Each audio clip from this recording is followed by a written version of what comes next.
নমস্কাৰ, মই আবৃত্তি কৰিবলৈ লোৱা কবিতাটিৰ শিৰোনাম হৈছে আইলৈ একলম। কথা মমিশ্যাম, আবৃত্তি বিদিশা বসুমতাৰী। আইটোক ফাগুনৰ পছুৱা জাকত কানে কানে কথা এটা কওঁ।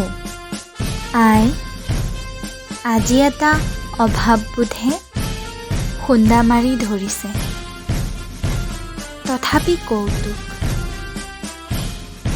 তই চাগে বুজি পাইছ, তেজৰ সম্পৰ্কতকৈ অন্তৰৰ মৰম দিব পৰা সকলহে অতি আপোন। তই পৰিচয় কৰাই দিয়া ককাই ভাই সকলোকে মই সন্মান আৰু মৰম দিছিলোঁ।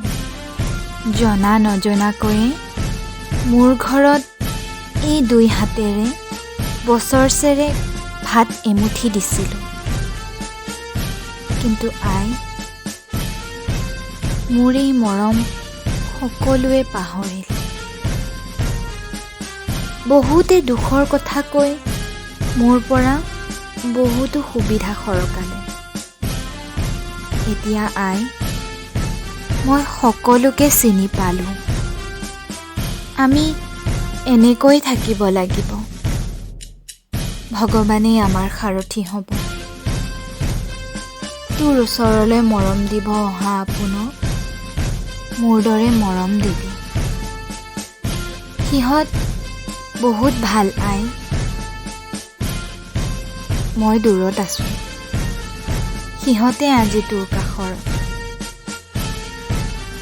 আই, বিচনাৰ পৰা উঠিল চাগে।